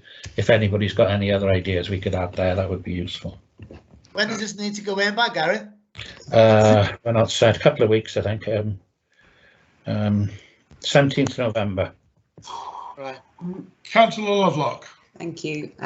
So yeah, just responding on that point actually on examples. I was wondering whether we could put something in there about skills development and potentially something about supporting young people within that as well, particularly as they are likely to be the most affected, but also tying into the need to provide work opportunities for young people. So if we could add that into, is it number, I have it right in front of me, number 11. And in terms of examples, Councillor Cheminade, you just said it in terms of examples of how it can be used. There is a really good example from Blaen Alpha Stiniog, the Anta Stiniog social enterprise there. Started off as a mountain biking social enterprise, but they've expanded, responding to this issue around Airbnbs. Where they've actually taken on, the social enterprise has taken on Airbnbs themselves, and the money that they're generating through the Airbnbs, they're then making sure goes into training young people to be engaged in the hospitality and tourism business in that small community. It's smaller than Llangollen. It's about I think 3,000 people, but through the work they've been doing, they've managed to generate about 125 jobs. Which is quite a remarkable number of jobs for a small town through that mechanism, among others. Yeah, sorry, Councillor Palmer. Yeah, within a couple of years, we could well be living in a national park. And I think there are, I'm not sure, but I think that there are specific changes in taxation in national parks. Which may come into effect, and whether we can comment on that or not, I don't know. My concern again is that people might buy them up quickly before we become a national park while the legislation's going through and decrease the housing stock even more. Councillor Davis. Thank you, Chair. I've been sitting here trying to carefully think about all these things. Market forces always work. And when I mean that, I don't mean in a bad way or a good way. Small business rates. As a former small business, I hardly used to pay any rates because the turnover was such that we didn't have to pay business rates or very little. I don't like the fact that I pay a lot of rates from where I live here now, and then people who are doing this don't pay much rates. I don't know what the answer is. Certainly, I wouldn't want to go down the way of Gwynedd, where they hit second homeowners extortionately. That just smacks of just nastiness. But there must be a way to make sure that young people can afford houses and to be able to buy them. I think I'm just going on a little bit now. Let market forces prevail. If they put the small business rate up, I doubt that very many Airbnb people will be paying any of it, because, as I have just said, the turnover will be such that they won't have to pay that much. So I don't know whether should we be asking to pay. Okay, let them pay rates much the same as we pay on our houses. And just leave it at that. I think the small business rates thing is a bit of a red herring that's diverting us away from the fact that we need that somebody needs income from these houses, and also to make people understand that, you know, when they do this sort of thing, it's going to cost them. And as I say, market forces will always work. For what that's worth. I don't know the answer, Chair. Yeah. Chair, can I just say, I agree with Stuart in that somehow or other we, you know, okay, these properties which have become Airbnbs, I mean, they're money making, you know, people are buying them, A, because they can come and live in them every now and again, and then, you know, sort of rent them out as Airbnbs the rest of the time. Well, they're using just as much sewage, they're using just as much water as the rest, you know, as the rest of us. They should pay the same. Maybe not more, but they should pay the same as any you know, if it's a 2-bedroom Airbnb, let them pay the same as a 2-bedroom next door, not less. Yeah. Thank you. So like a safety net, they wouldn't be expected to pay necessarily more, or sorry, less than what they would be paying if it was a residential unit. Yeah. They may have to pay more, but the safety net for the community they should pay at least the same. Yeah. I mean, there's some very useful comments, and I thank members for that, because it was quite difficult just to. And again, what I'll do is I'll get this into a form of words and circulate to everybody for you to see that I've picked up things and adjust accordingly before we send it in. Can I just say one other thing? I'm sorry, without putting my hand up, but well, I had a great point to make then, but I've just forgotten it. Oh, if I remember, I'll come back. Okay. You're not as old as me, Malcolm, either. So the recommendation is, it is recommended that the observations once considered by members should be forwarded to the Welsh Government as the Town Council's consultation response. Anybody like to propose that? Thank you, Councillor Grinley, seconded by Councillor Keddy. Anybody against that proposal? Thank you very much. Where are we now? License for research. Sorry, there's an item missing off the agenda, sorry, Chairman, which is on the report but not on the agenda. Are you happy to take that? Yeah, I'm happy. Anybody? It's just Assets Management Committee, Capital and Revenue Funding. Obviously, touching again, I'm conscious of time, we don't want to time ourselves out. We had the Royal We again of Asset Management Committee had looked at the budget to enable the works of on the town hall roof to take place, and initially the suggestion was a package of funding which they could move around because it's within their bailiwick of the committee. So things like Christmas lights, for one was example.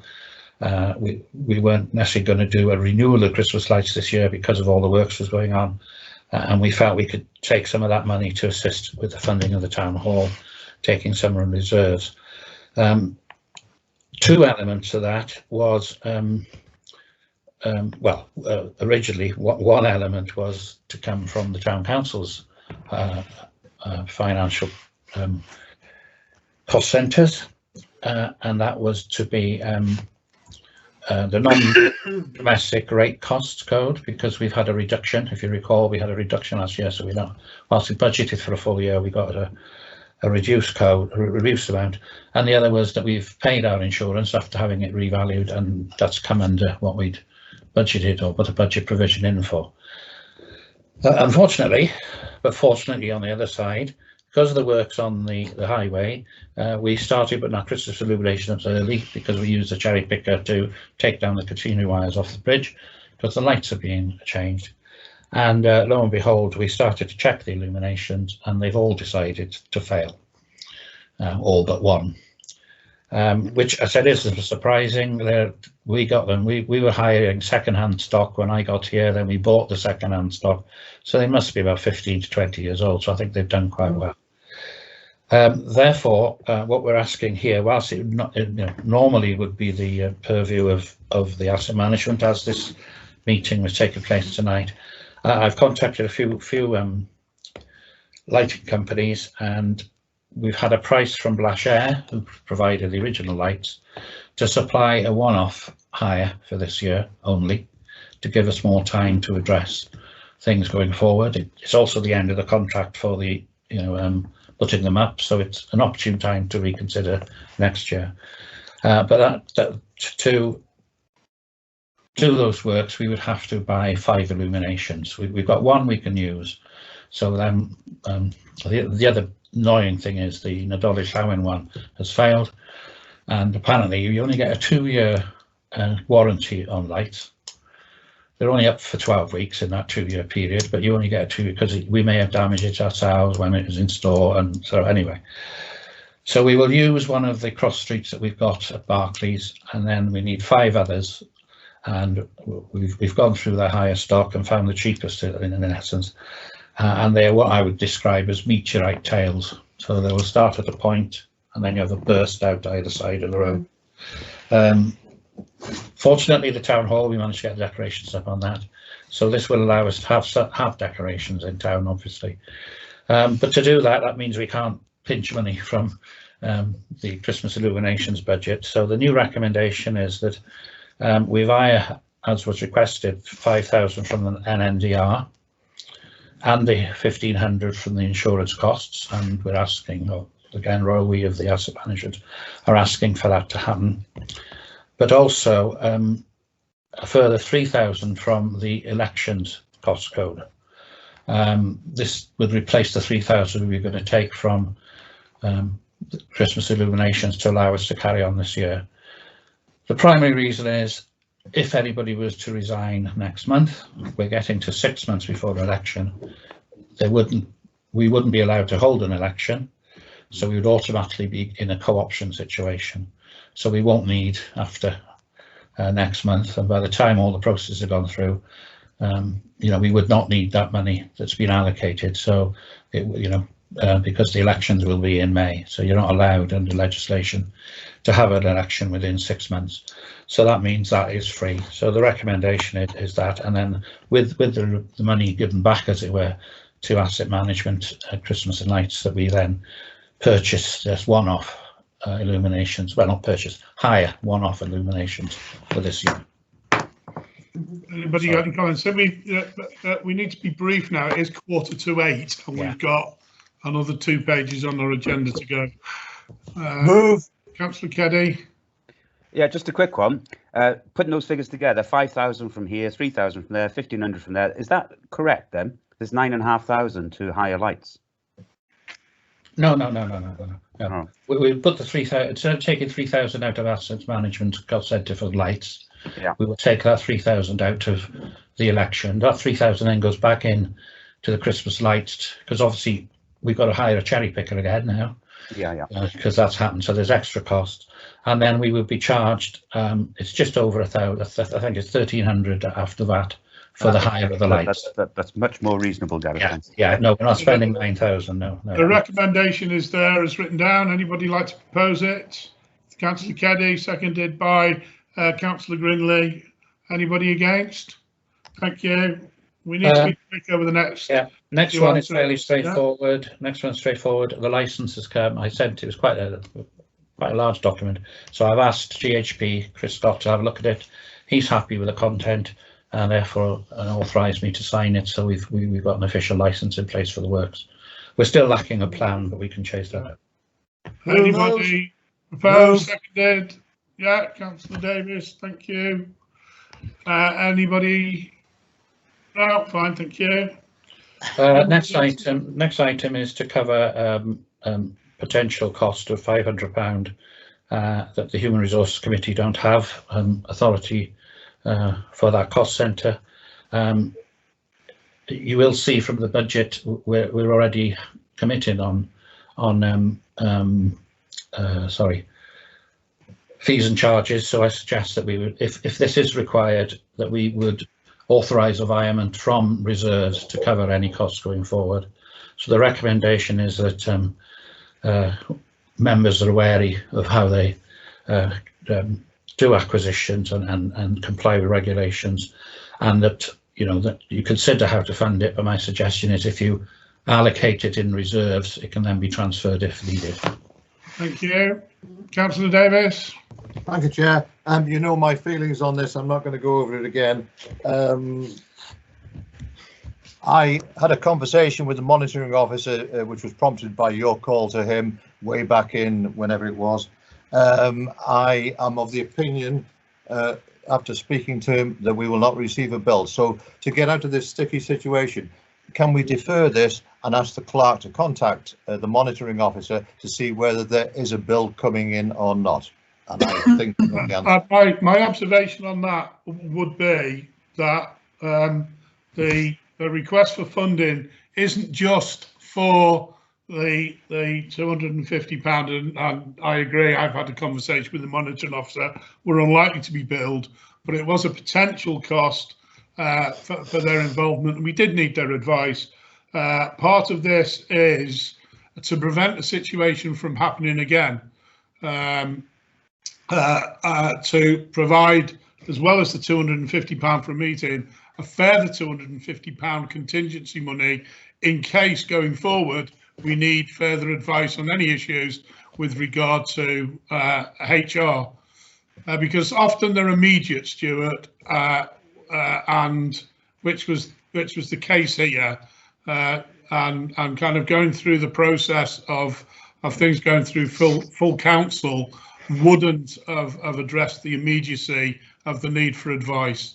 So, Councillor Palmer. Was free from One Voice Wales, Chair, with the greatest of respect. You didn't have to do this. You acted ultra vires. I don't want to go into this again. You all know my feelings on this. There's no need to do it. Let's just ask the clerk. Go and ask. Is there going to be a bill? If not, you don't need to be doing this.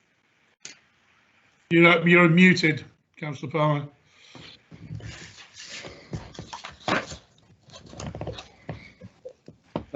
Following Councillor Cheminet's Latin forward, when it comes to acknowledging future actions of this nature, mea culpa, mea maxima culpa, and I will endeavour in future to follow all the correct procedures.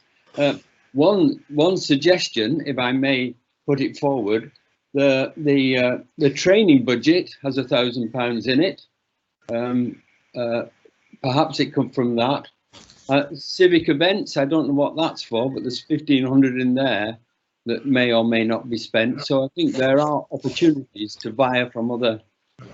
We have a recommendation from Gareth in terms of what to do, where to find the money. Sorry, Councillor Haddy. Sorry. It's a general point, and it moves forward. It's iniquitous that we've placed a delegated authority on a committee and then deny it funding. So not for now, but because I think we need to deal with this as an item. But for the future, the HR committee really needs a proper budget in order to deal with HR. Thank you for that. So Gareth has a proposal in terms of where he might find money. I have a suggestion. I can't make proposals. Yeah, suggestion. Sorry. Anybody like to propose that we accept Gareth's suggestion? I propose that. Thank you, Councillor Mile. Councillor Keddy, seconded. Against. Anybody an objection? Against. Thank you very much. The long voice. Thank you, Councillor Davis. Sorry, do you want that recorded again, Councillor? Really. Councillor Davis, do you want that recorded again, or just? Yes, please. Yeah. Okay. Okay. Right. Planning applications. Perhaps it'd be good to run through those, and we've got 10 minutes remaining. I will run through them very quickly, Shan. Thank you. Right. 0656, land at the rear of 20 Regent Street. There have been 2 objections to it from 2 neighbours. The Highways wanted to see a visibility display, which is now on the website. No objections from the NOB, Welsh Government, no objections. They've done these percolation tests for land drainage and all that. And there have been concerns over the visibility display, but the opening is virtually directly opposite the apex of the corner. So it's the best view possible from that point. So you can see traffic coming up and down. So it's no worse than the parking just above it. And that's my point. So I don't see how we can object. Anybody, any comments? Yes, Councillor Grinley. I worry a bit because it could start a precedent. We've got one entrance there. There are other houses all the way down that hill. Do we end up with the whole wall gone and entrances going into garages all the way up? That road is a narrow road. You've got lots and lots of traffic going up and down. I personally don't think it's safe, cars coming out onto there, not just for the cars and the traffic, but for pedestrians. So I'm not in favour of that one. Yeah, I appreciate those comments, Sheena.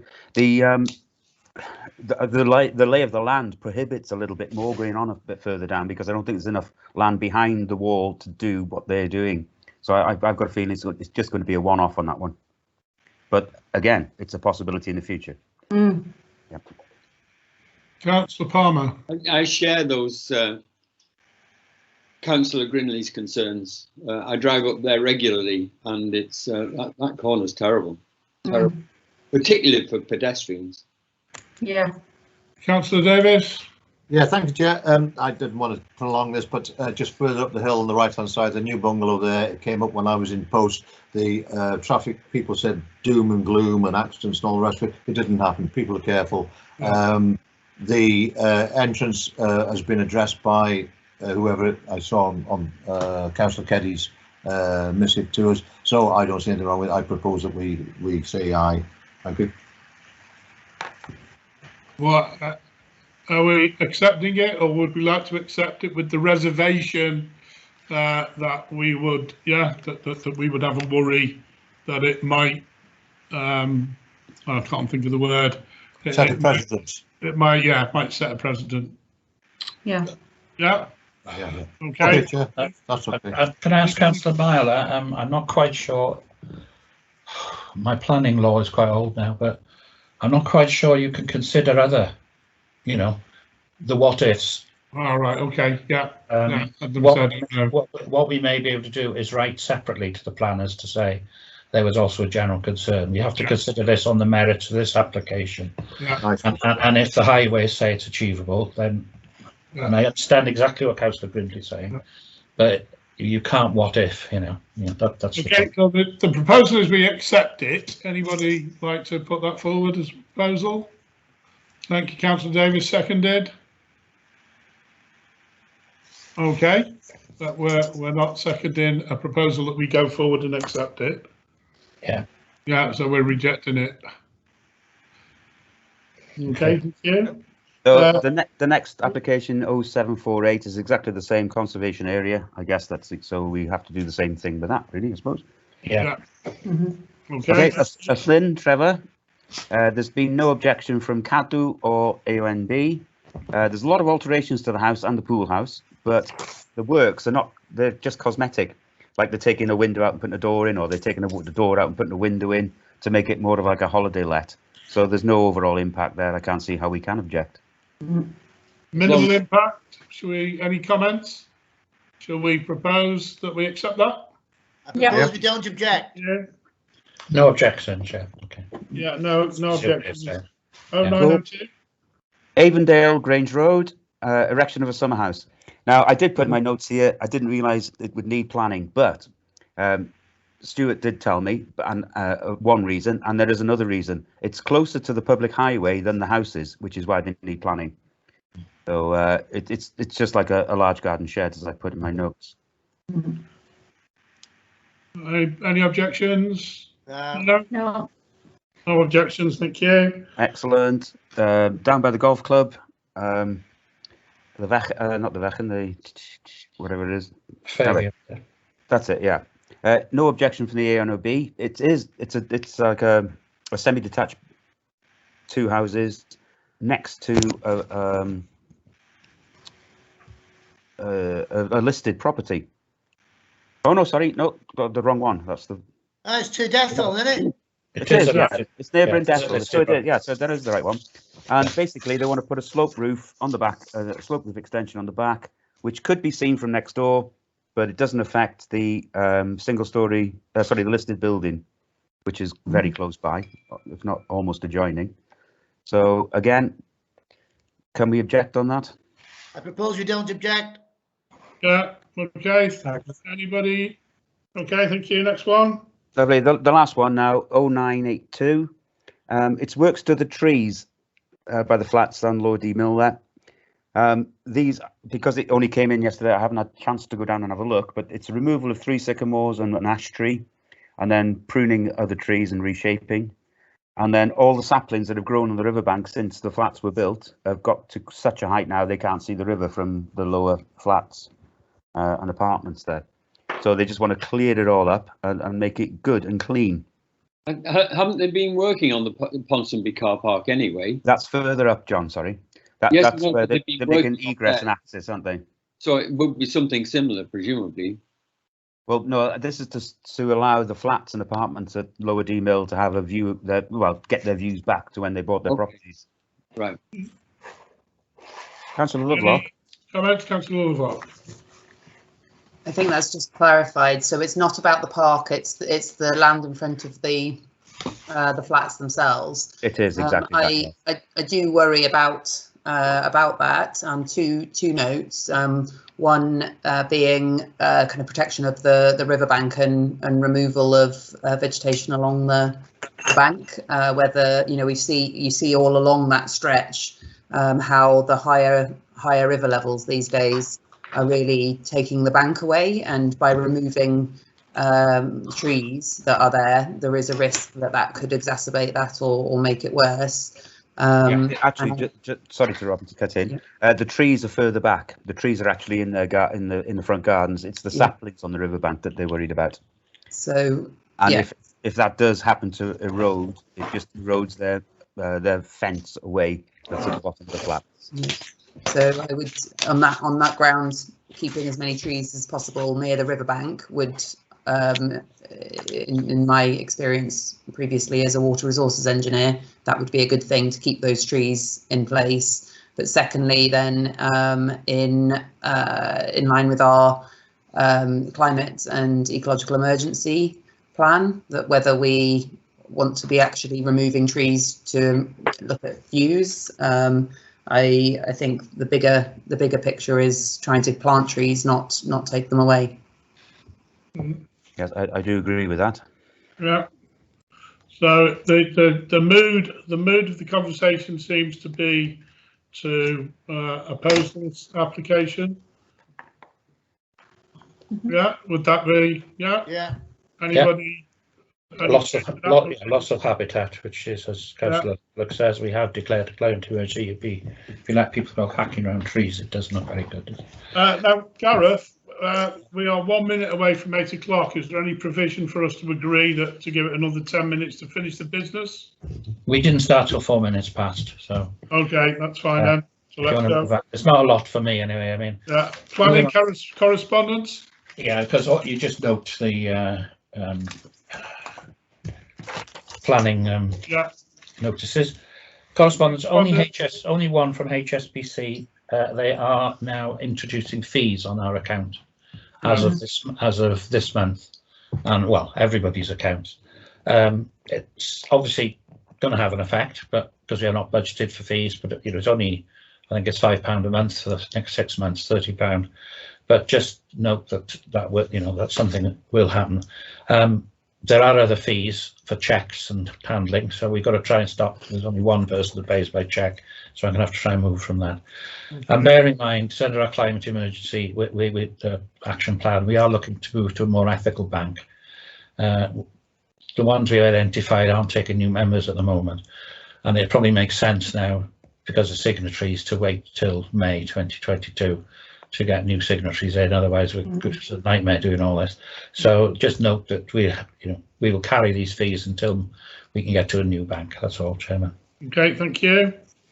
Report to Town Council. Anybody got anything to report from anything they have attended? Yes, Councillor Palmer. I just query, Gareth, did you get my report on the footpath? Yeah. I mean, do you want that to go to next council? Do you want it to be presented as a report then? I think it may as well. Yes. Yeah. Okay. That'll be on the agenda. Harvey, sorry, Councillor Greenlee. I was just going to say we had a meeting today of the John Matthews Educational Trust, and 4 students benefited to it, to the sum of just over £2,000. Yeah, thank you very much. Anybody else? Harvey, have you got anything you would like to say to us? No, not for this meeting. I can say that the school council is officially set up now, so that leaves the opportunity that if anyone has some greater concerns from the school, we now have the structure to feedback to this town council through me, whether that's set up. But besides that, no, not really. Okay, thank you. Thank you for attending. Councillor Lovelock. Just a quick one on, so it's not a surprise, but the Chitterlow Committee has put together a newsletter. So we're going to get it printed over the next few weeks, and that will start appearing in the news agents and local shops for people to pick up. But it's been really trialling a new way of developing the newsletter. So through the Chitterlow website, community groups have uploaded their stories and articles, and then we've pick them up and put them into the newsletter. So it was a very quick way to develop the newsletter, but it's come together really well. There's about 10 different articles community groups contributed. So just one to watch out for over the coming weeks. Thank you, well done. Thank you. Anybody else? Right. That's the conclusion of the meeting, I guess. Yeah.